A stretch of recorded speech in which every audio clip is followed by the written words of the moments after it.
तो तुमच्या मध्ये पण आहे. हालेलुया. तो जिवंत आहे. फक्त त्यांनी त्या चिन्हावरती जीव दिला आणि ज्या कबरेत त्याला ठेवलं होतं ती कबर आजही खाली आहे.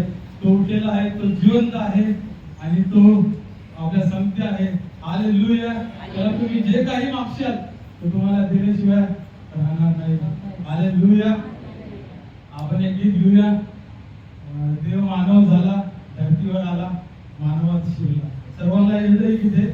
हालेलुया. देव मानव झाला, धरतीवर आला, मानवात शिरला. देव मानव झाला, धरतीवर आला, मानवात शिरला. देव मानव झाला, धरतीवर आला, मानवात शिरला. त्याने लंगड्याला चालतं केलं, देव मानवात शिरला. त्याने लंगड्याला चालतं केलं, देव मानवात शिरला. देव मानव झाला, धरतीवर आला, मानवात शिरला. देव मानव झाला, धरतीवर आला, मानवात शिरला. ह्या चिन्हावरती सदा देत होते. आणि येशू मसीह या ठिकाणी जेव्हा आलेला होता तो आपल्या शिष्यासोबत चाललेला होता आणि तो आजार बरे करत होता. खूप सारे आजार त्याने बरे केले, जसं की आंधळे, बहिरे, मुके, लंगडे, कुष्ठरोगी, मेलेले. कोणी तो एक लाजर होता, तो किती दिवसापासून मेलेला होता. येशूने त्याला आवाज दिला आणि तो उठला. हालेलुया. येशूच्या मागे जो शिष्य चाललेला होता, प्रेषितांचे कृत्य पहिला अध्याय आणि दुसरं वचन सांगते की तो म्हटला की मी येशूच्या मागे चाललो होतो आणि मी जे काही लिहिलेलं आहे त्याचे जन्मपासून ते त्याच्या स्वर्गात जाण्यापर्यंत मी सर्व काही ते खरं लिहिलेलं आहे. की येशू म्हणाला, येशूने आपल्या मृत्यूची घोषणा 3 वेळेस केली. तो म्हटला की मनुष्याच्या पुत्राला मनुष्याच्या हाती देईल आणि ते लोक त्याला लाथा बुक्क्याने मारतील, त्याच्या तोंडावर थुंकतील, त्याचे कपडे फाडतील, इतकं नव्हे तर त्याला मारून टाकतील. असं तो 3 वेळेस बोलत राहिला. तो शिष्य म्हटला की आम्ही एकदा जेव्हा ऐकलं की तो हे बोलला की मला मारून टाकतील, तेव्हा आम्ही तर खिन्न झालो, आम्ही निराश झालो की हा काय बोलत होता. आम्ही इतकं परेशान झालेलो होतो. आणि तो दिवस जवळ आला.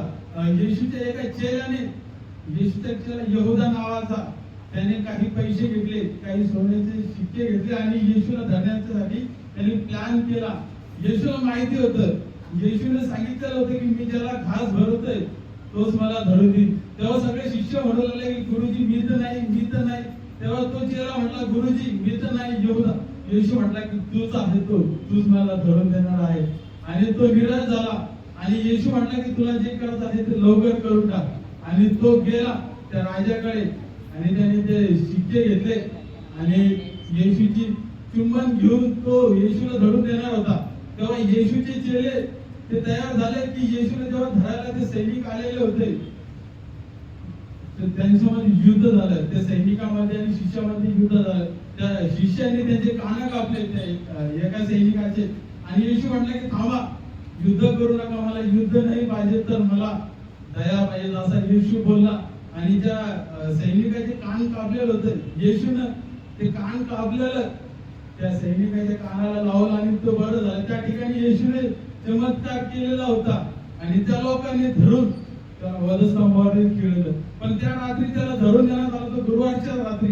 गुरुवारच्या रात्री येशूला बेदम मारण्यात आलं. त्याला 39 कोडे मारण्यात आले. त्याचं पूर्ण शरीर काढून टाकलेलं होतं. आणि एक कोडा जेव्हा बसतो माणसाला तर ते बरं होण्यासाठी 3 ते 4 वर्ष किंवा 10 वर्ष लागत असेल. पण त्याला 39 कोडे मारण्यात आले. आणि ज्या दिवशी त्याला वधस्तंभावर ठोकले तो दुपारचा दिवस होता. दुपारच्या दिवशी त्याला ठोकले आणि तेव्हा तो ते शब्द बोलत होता की मी माझा आपला प्राण तुमच्या हाती सोबत आहे. तेव्हा ती दुपारची वेळ होती आणि पूर्ण अंधार पडून गेला. दिवसामध्ये तो अंधार पडला आणि येशूने आपला आत्मा परमेश्वराच्या हाती संपवला आणि तो या ठिकाणावर निघून गेला. तो आमच्यासाठी, तो तुमच्यासाठी आणि माझ्यासाठी तो त्या ठिकाणी केला. हालेलुया. धन्यवाद.